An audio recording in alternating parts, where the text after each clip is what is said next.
In my first video, I made the case that the ability to hit the ball, then the turf, is fundamental number one. Should be noted that a driver is a different animal. A driver, the ball is teed up 2 inches in the air. A driver, you're catching right at the bottom of the swing, or even slightly on the upswing. But every other shot, aside from a driver and a greenside bunker shot, ideally your club would hit the ball, then the grass. I did not, however, in that video, explain how to go about doing that. So that's what this video and upcoming videos are for. In this video, I'm going to lay out a proper setup or give you an address position which would make it likely or set the table for hitting the ball, then the grass. In upcoming videos, I'll go over the in-motion things you can do to ensure solid contact.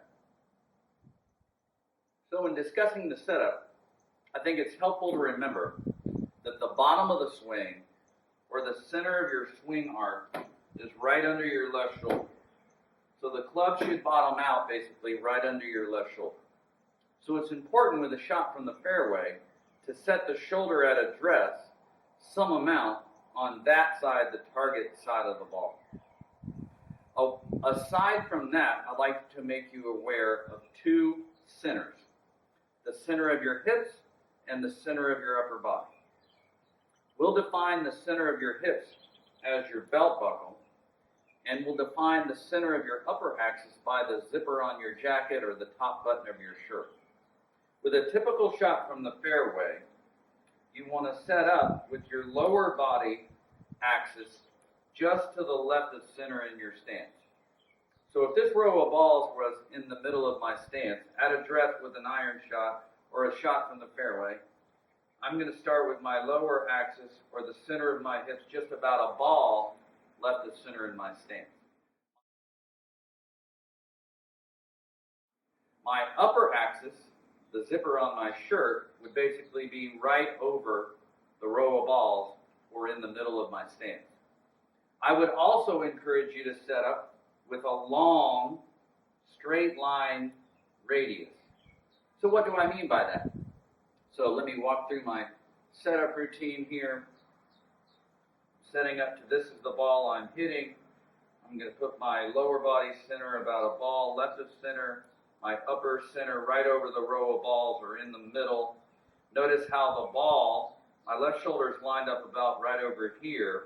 The ball is 2 or 3 balls behind the low point or the bottom of my swing arc, my left shoulder. But notice at address how my hands are a little bit forward of the club. So at address, the shaft and the left arm are in line. They're a straight line. This would be a bent radius, and that complicates things a little bit. So you can see, if I were to play the ball over here in my stance, that would make it very difficult to hit the ball in the grass. If I were to set up with my weight back here, that would make it very difficult to hit the ball in the grass. A lot of good players set up with too much axis tilt to the right in the upper body, putting the top button of the shirt too far back. That makes it likely that a player would hit back there or hit no ground at all. So, in summary, for an iron shot, we're going to start with the center of your hips as defined by your belt buckle, just a ball left of center in your stance. The center of your upper axis as defined by the top button of your shirt, right in the middle of the stance. We're going to have the ball 2 or 3 balls behind the low point of the swing, and a straight line radius. Now, setting up correctly, unfortunately, doesn't ensure anything, but it will give you a head start and a fighting chance to achieve fundamental number 1.